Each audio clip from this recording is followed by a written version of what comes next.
Welcome to another mobility program video. I'm your host, Dr. Chris Brown with the Specific Chiropractic Centers, and today I'm going to be doing some groin, knee, and hamstring care.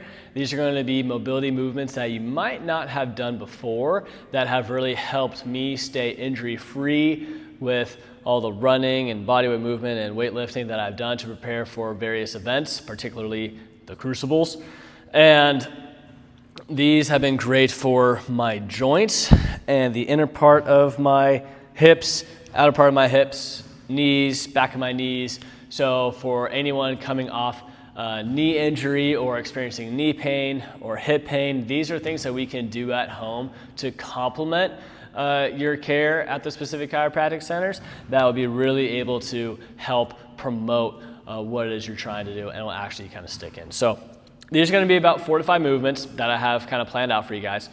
They're going to all be floor-based. Majority of what I do for movement prep is from the floor, which is the best way to do mobility prep because we don't spend time on the floor. So the more time we spend on the floor, the better acquainted we get, the less likely we are going to have injuries, falls, all that kind of stuff. So first one for knee care and kind of groin care are what I call kind of groin rock backs. You're going to have one leg kneeling, one leg kicked out to the side, just like this. And so you can either have your foot up, foot down. I like having the foot down like this. And right now I'm feeling a stretch in my inner thigh, which is my groin and also my adductors. My back foot can either be tucked down or tucked in like this. I like tucking it down because what we're going to do is rock back and try to sit on our heel like this. So you rock back and then rock forward. I'm using my hands to be my guide and generate the movement. And then I just walk back, sit on my knee, hand, walk forward, extend, kind of move forward just a little bit. You don't want to go all the way. Just a little bit here, and then walk back. So I'm getting a stretch in my groin. I'm also starting to get this part of this leg opened up as well.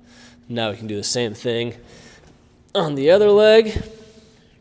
I like doing about anywhere from 6 to 8 for all of these, but really it's just kind of pertinent to how my body feels on that given day. So we have our leg kind of opened up. Walk it kind of forward, come back and come back down and sit on your heel. And I'm feeling a really big stretch on my quad right here. And I'm also feeling a stretch on my groin. And then I just walk it forward like this. You kind of come up and then walk it back down, sitting on my heel. These are great for people who run a lot, people who do a lot of walking lunges, people who are tight in their knees, like I am apparently, people who are training for marathons, people who are training for high roxes, Ironmans, any big hike. This is fantastic for that. People coming off a pulled groin, strained adductor, hamstring issue, knee issue, ankle issue. These are fantastic for all of those. And we're just exploring to see how our body's moving today. All right, next one is going to be somewhat similar, but now it's going to be for our hamstring. And this one will be an eye-opener. I will have a complementary variation that can be done for a hamstring. Here's the basic one. Basic one for hamstring is going to be a hamstring floss, where I'm going to take my leg like this. I'm going to have my hands come behind my knee. I'm going to pull my leg up, and then I'm going to straighten, straighten my hamstring as best as I can, or straighten my leg as best as I can. Just floss it up and down like so. Just like that. Now my hamstring's pretty tight right now, as you can't tell. I was worked out before this. But this is what we're trying to do, and I'm feeling this all up in this front part of my hamstring. I'm going to do both sides. You can do a couple rounds of this. We're trying to get this to where it feels opened up. Mine do not feel opened up, they feel pretty tight. So this is the basic kind of hamstring one that I like doing. There's another hamstring one where you're laying on the ground, your heels are on the ground, your knees are not on the ground, knees are straightened.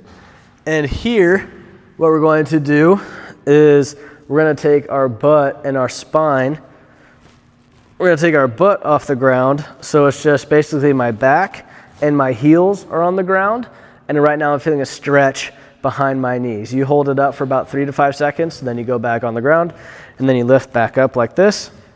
Now I'm feeling a stretch in all of my hamstring, particularly behind my knee. Just putting my heels into the ground, bringing my leg up, my butt off the ground. Right now it's just my shoulder blades and my heels on the ground. Come back down. And I'm feeling this stretch behind my knees, right where that hamstring meets with that knee joint right there. So, the last one I'm going to show is the more technical version of that hamstring and quad stretch. Basically, this is kind of a hip flexor.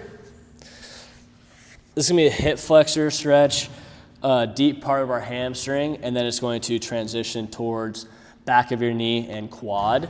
This is a great stretch to do before any kind of running, where you bring one foot forward, have your hands by that foot. My front hand, right hand right here, is next to my leg. I kind of let that knee go forward, feeling a stretch in my hamstring and the kind of deep part of my hip, also my groin on the front on the other leg. And then what I'm going to do is I'm going to use my hands to rock myself back to this. So now this leg is straight, this leg, my butt is completely on my heel. Now I'm feeling a big stretch in my quad and this hamstring. And then hand to walk, stretch forward. I'm going to turn a little bit so you can see a little bit better. Stretch forward, and then hand, sit. Just like that. Now I'm feeling a nice stretch in my hamstring. Hand, here, just like that. So, now we're going to do the other leg. This one's going to be tight for me. You have hand here, reach forward, sit. This is tough for both legs because one's got quad, one's got hamstring. It's a little angle like this. Kind of reach forward. It's what you got. Right now I'm feeling that stretch in the back part of my hamstring and my hip. This one's the front part of my hip right here. And then as I start to walk back and then sit on my heel, using my hands to help stabilize for sure. This is the back part of my knee, my hamstring. This one's hitting the front part of my knee. And then I just use my hand to walk myself up. And that might be tough for some people if you're not used to the movement or have tight hamstrings. So you can also just kind of go from here to here and stay more upright. I'm big on best bang for my buck. So if I can stretch both legs at the same time, I'm going to figure out a way to do so. But this is the other way to do it. Just reaching forward, going back like that. Just trying to get that knee straight here, something so. So that's my mobility movement prep, kind of for the rest of my legs. I've made a very introductory hip video that helps prepare the hips for any kind of movement we're doing or any rehab we're doing. This is great for just all around the knee. So we took care of the front part of our knee. When we rock back, we're stretching out our quads like there. When we do the straight leg part, we're stretching out the back part of our knee, our hamstrings. And then we're also kind of getting more into those deep muscles. Part of those movements also involved our groin and our hip adductors and the deep parts of our hip. And those feel absolutely fantastic. And those are great for any kind of movement prep and also rehab. So coming off a meniscus injury, any kind of ACL injury, a running injury, shin splints, things like that. These will help keep you injury free. This will also help with your recovery as well. So if you haven't already, please click subscribe on the home button. If you haven't checked out my upper cervical clinical case reviews, please check those out as well. The upper cervical chiropractic part, that is our foundation that makes sure that the work that we're doing here at home properly gets integrated, because if our nervous system is not operating at the peak level that it can, then this stuff is capped. There's a ceiling to it. We don't want there to be a ceiling. And upper cervical chiropractic is really the foundation for all the things that we want to do at home to get integrated the way that we're hoping it will. So check out these videos, check out those videos, humbling stories. Thanks for tuning in. Once again, my name is Dr. Chris Brown with the Specific Chiropractic Centers, and I'm just here to make longevity simple.